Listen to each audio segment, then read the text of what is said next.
In this video, I'm going to review inside and out my 1995 Corvette. I'm going to point out a couple of the defects the car had when I bought it, including one I had to address immediately after purchase. I'm going to take the Targa roof off for the first time in over 6 years. Yes, the previous owner never took it off. And at the end of the video, I'm going to make the case for why I believe a late model C4 Corvette is one of the great bargains in the used sports car market today. All of that is coming up.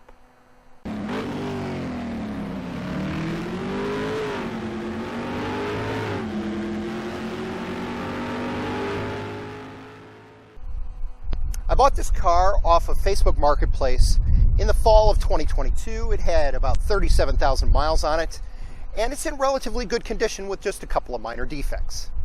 Of course, when I showed pictures of the car to my friend Rob, he felt I should dress like this and should be playing Prince's Purple Rain on a loop on the stereo system when I drive around in the car.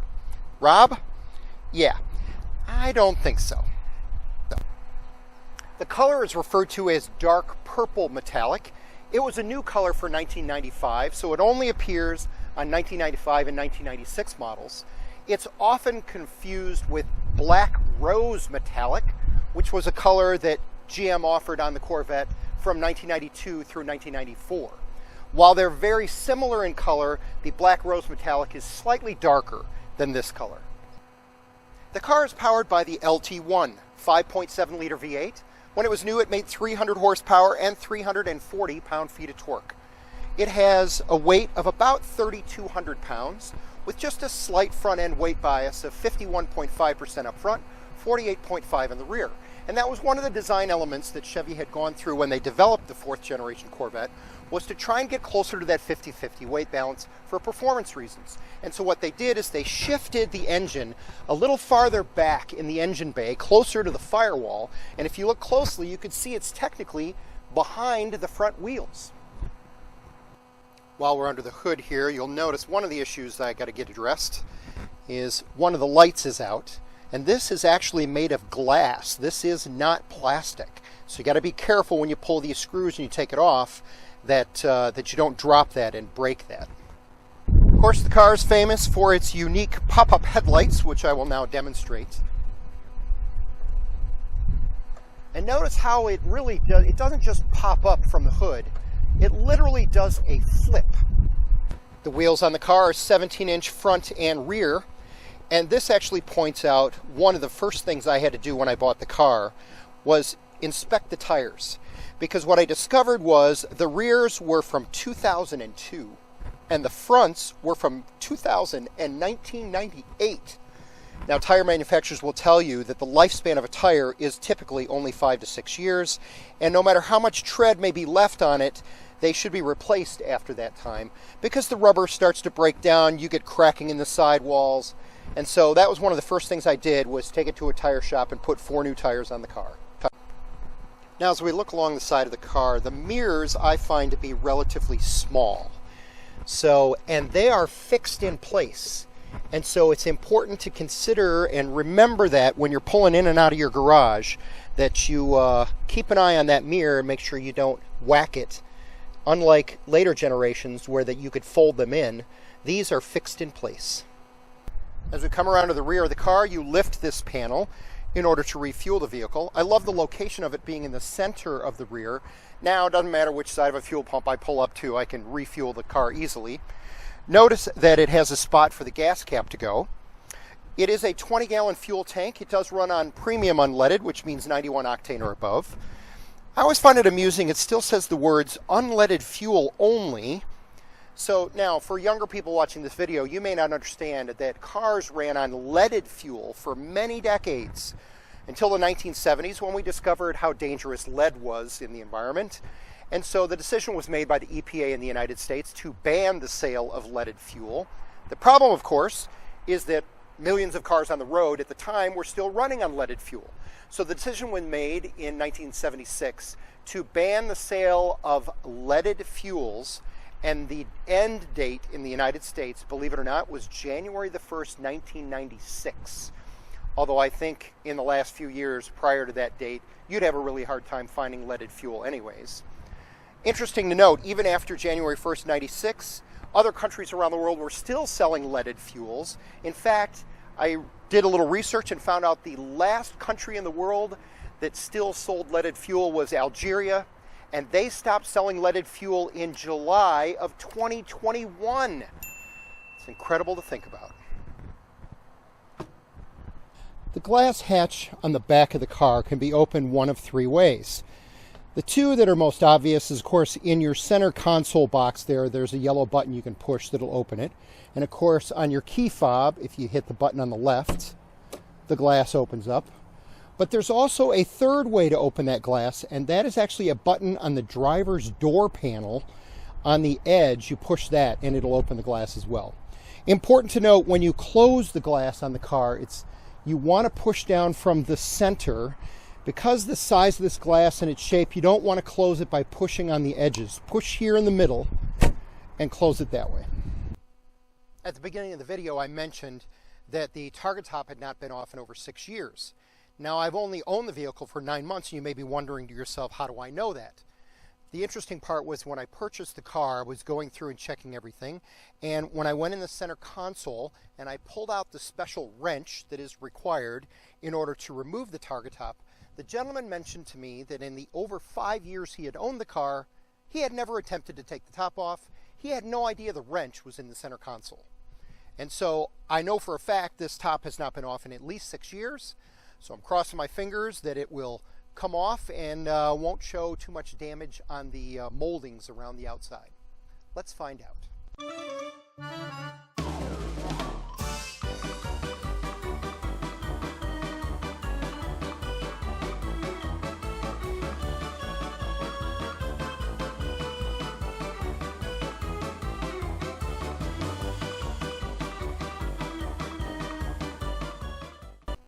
Okay, moment of truth. We're going to find out whether I loosened it enough that the Targa Top's going to come off. Oh, look at this. And there you go. One Targa Top. Pull it around. Now I got to remember how this goes in. I think it goes in front first. It's been a lot of years since I've had to do one of these. You slide it in the groove and then put it in place, just like that. Now that we've got the top off, let's kind of inspect. You can see a little press mark there in the molding, and that actually looks in pretty good shape. This one you see a little damage here. Otherwise, along here looks pretty good. I'd say it's held up pretty well for its age. Now, it was stored indoors. He had a 3-car garage and it sat in bay number 3, so it was not stored outdoors, so that's a good thing. So now, I do have a little bit of a leaking problem, especially here. Let me open the hatch and I'll show you. This is a common problem with these cars. Is you can see somebody's tried to put a piece of duct tape in there, whatever, to try and seal that up. But it's separated, and now when I wash the car and I spray it with a hose, it shoots up underneath the glass. And it's a similar problem if I come around to the other side.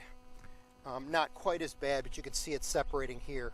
Another thing I'll have to get addressed and fixed on the car. In fact, I've already got an estimate from the shop I'm going to take it to in order to get that done. It's too bad because the rest of this is in pretty good shape. But yeah, it definitely leaks on both sides. Okay, let's do a little interior tour. So let's start with the driver's door. So you have your power mirrors left and right, your power windows, power door locks, door handles, map light. This is something that appeared in later model C4s. Each door has its own little cubby or pocket in order to put things in. And that was added because originally there was a glove box over on the passenger side, but you notice now it is a passenger side airbag. So the glove box went away, so they added those little compartments on each side. So this is just an aftermarket piece of plastic the previous owner put on to kind of protect it from you dragging your feet up and over this this pillar here. And it is, you know, not easy to get in and out of this car. So it's the best way to put it. Now, as we look here, we've got traction control, your headlights with dimmer, your fog lights. You've got your turn signal, you got your cruise control. There is a manual tilt mechanism here for the steering wheel. Now I'm going to climb in And show you up on the dash. You've got your tachometer on the left. You got your digital speed readout on the center, which can be switched, by the way, with these controls over here from English to metric. And then you've got your 4 analog gauges for oil pressure, oil temperature, radiator temperature, and battery volts. As I said here, you can change English to metric. You can see fuel info as far as what your fuel economy is concerned, your trip odometer, that sort of thing. This is where all your what I call idiot lights would come on. So if you got a check engine light, or there's an ABS problem, or whatever, all has little logos that would appear here. And some of them light up when you first start the car, but then they should all go away and it should be blank when you're driving it. Your climate control system is here, of course, and we have, this car has the upgraded Bose stereo system. So it has both CD and cassette. And I wanted to point out something rather interesting. And that is, if you look closely, you'll see this button here, CR02. Now, younger people may look at that and go, what the heck, did I just go back to chemistry class? No, actually, there was a form of cassette tape that you could buy and use that was chrome, is what it referred to. And so if you were playing a chrome cassette tape, you would push that button. Your 4-speed automatic transmission, and under here is the most useless cup holders you will ever see in your life. Look how deep they are. Doesn't matter what you set in there, it's all going to fall out. Lighter sockets. You notice the previous owner put in this aftermarket cup holder on the side because of how useless those two are in the center. As we come down here, you've got your power seat controls. You have for both driver and passenger. You got lumbar support. You got the side bolsters you can adjust. This has the selective ride control system, so you have tour, sport, and performance settings. And then as I flip and turn over here, you have your center glove box. And in here we've got the release for the rear hatch. You got a spot to put your change. This slot is where your owner's manual goes. This is where you would put your cassette tapes. And if I spin it and look back here, you'll see that's where your wrench is for the Targa Top. And we'll close that up. And then on your rear view mirror, you do have a map light here, because the only lights on the sun visors are just ones for you to look at, and of course they have a light here that you can turn on and off, and so that is what you have there. Now you may notice I have this binder clip on each side on the sun visor, and you may wonder, why is that there? Well, if I take that off, you see what happens. It just kind of flops in the wind. I think this is a common problem with this car, that due to age, exposure to the sun, this just flops around like this. So my solution was to take a little binder clip and clip them up so that they aren't flopping all over the place. On the steering wheel, if you ever need to hit the horn, it is not here in the center. You can push that all you want. It's just an airbag. It's not going to make the horn go off. Your horn actually is here on each side. So assuming your hand is in this position, you just slide your thumb down and you hit the horn. Now as I come around back, you can see I've taken the Targa Top and leaned it against the wall over there, because I wanted to show you back here, a little close-up, your Bose, of course, Gold Series stereo system, your mounting points for where the Targa Top goes in. Underneath this carpet, in fact I will pull it back, you will see you have a storage compartment there. It's kind of hidden, and so you can push the button and open that up and store things in there. I happen to have a Element fire extinguisher that I carry along with me. Notice this is also where your label is as far as the options that came with this vehicle. That is listed here. Alright, flop the carpet back down. And there you go, that's what you got. It's actually a lot of storage space back here. It's certainly big enough to fit a golf bag if you are a golfer. One of the other things you might notice is, see the handle here? This actually is, I think they call it a security cover, but I just call it a shade. And so you pull that, and you can pull that out and lock it in place, and it will cover the contents you have back here in storage, or it'll protect it from the sun. Now as I come around to the passenger side, we'd already talked about the fact that there's no longer a glove box here, that's the passenger side airbag. This vehicle is equipped with the optional sport seats, which you can identify by the swoosh that runs across the seat. That identifies that's the sport model. And then you'll notice over here is where your fuse panel is. So if you ever need to change a fuse, that's where you'll find them. Okay, let's show you what a startup looks like. Notice the lights come on and they slowly go away on their own. Checking the airbag, service ride control went out. That's the way it should be. If everything is working properly, all those lights should be off. Except, of course, you notice I don't have my seatbelt on. The C4, or fourth generation Corvette, was built from 1984 through 1996. That's a very long production run, and the car had a lot of changes that were made over the years. For me personally, I like the last 3 years of the model run, 1994 through 1996. Yes, the LT1 is famous for the OptiSpark issue, but with that one notable exception, it is a bulletproof reliable Chevy small block V8 engine, and it's a very respectable 300 horsepower. There are lots of options to choose from, coupe or convertible, 4-speed automatic or 6-speed manual.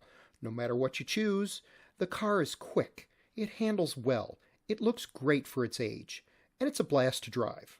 What more could you ask for? And if you want the best of them all, look for a 96 with 6-speed manual transmission. That car has the updated LT4 engine with 330 horsepower. Quality versions of these cars, with under 100,000 miles, can be purchased in the $10,000 to $15,000 range. That is a lot of bang for the buck. And Chevy built a ton of them. If you look at just the production numbers from those 3 years alone, it is over 65,000 cars. So if you're looking for an inexpensive way to join the legion of fans of the Corvette, I can't think of a better choice than a late model C4. My name is Tom Stroup, and you've been watching Find the Right Road. If you enjoyed this video, please click the like button and consider subscribing to my channel. Thanks, and we'll catch you next time.